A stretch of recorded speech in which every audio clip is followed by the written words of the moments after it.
0,2% pour le moment. BFM Business, intégral placement, la valeur du jour.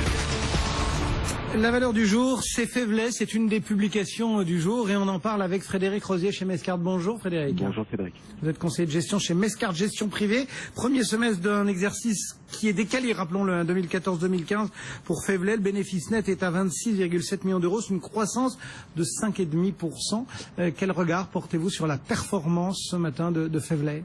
C'est mieux. C'est une société qui nous avait un peu déçus sur les précédentes publications. Ça explique le parcours assez chaotique de la valeur. Là, on a un rebond des carnets de commandes, 1,7 milliard, quasiment plus 3,3. Sur le chiffre d'affaires, effectivement, on est en exercice décalé. Sur le S1, on a une progression de 9,2%, ce qui démontre quand même une croissance relativement forte, croissance organique de plus de 10%. On a toujours des effets de change un peu négatifs. Et on voit aujourd'hui que la société reprend une dynamique sur un marché qui est en croissance, le marché ferroviaire, les services et ce qu'on appelle de la première monte est dans une dynamique extrêmement positive. C'est pas une nouveauté dynamique également en Asie, en Chine et en Inde. C'est des marchés qui croient à peu près entre 6 et 12% environ. Et on a également des carnets de commandes qui se remplissent aux États-Unis. Donc c'est un marché porteur. Il y a quand même des bémols sur cette publication. Alors des bémols et on y viendra peut-être. N'empêche que l'entreprise se veut assez optimiste puisque les perspectives notamment la croissance du chiffre d'affaires sur l'ensemble de l'exercice est plutôt revue en hausse.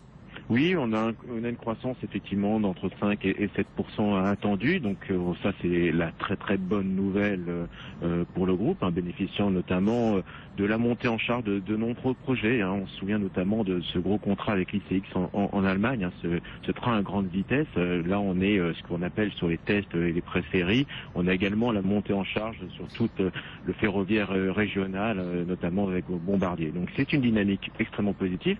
Le bémol par contre, je tiens à préciser, c'est quelque part l'érosion des marges. On monte effectivement le chiffre d'affaires, mais les marges ne suivent pas forcément. Vous avez évoqué en un mot le secteur. Est-ce qu'on peut partir de Faivelet pour regarder comment se porte ce secteur, particulièrement important peut-être au moment où Alstom, entre guillemets, se scinde véritablement en deux? Oui, d'ailleurs c'était une hypothèse que j'avais évoquée il y a quelque temps. Faivelet et est un des gros acteurs du ferroviaire, notamment sur les portes palières, les portographes. Alstom aujourd'hui est une société qui se met totalement dans le ferroviaire. Est-ce que à terme, Faivelet est une entreprise familiale, c'est toujours très délicat d'envisager un rachat, mais je trouve qu'il y a une cohérence à un moment donné à ce que ces deux entités se retrouvent pour un avenir commun. Voilà donc pour le cas Faivelet. Un petit coup d'œil quand même sur l'aspect technique, graphique de la chose. Alexandre Bardès, comment vous voyez évoluer le potentiel de ce titre Faivelet ? Avec Rosier, effectivement, on les voit très bien sur les graphes également au niveau de l'évolution de la valeur. Ce qu'on regarde sur l'année 2014, il y a des fourchettes d'évolution intéressantes. On a un top annuel, donc un plus haut à 64, un peu au-delà de 64 euros. On a un support qui se trouve juste au-dessus de 40 euros. Et actuellement, on navigue entre les deux. On est dans une zone, aux alentours de un petit peu au-dessus de 50.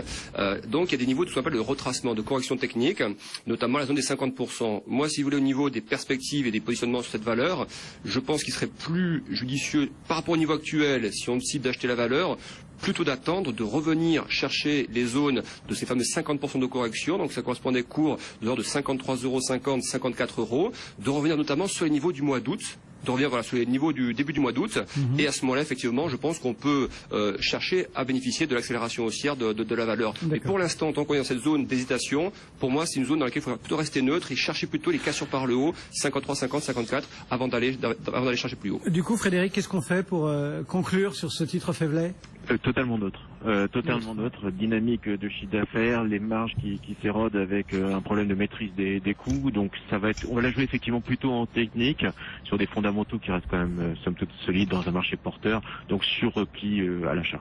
Merci beaucoup à tous les deux, Alexandre Bardès chez IG, Frédéric Rosier chez Mescart Gestion Privée. Et l'Eurostock 50 toujours en hausse. Tout de suite, on fait le point sur cette séance boursière dans le vert.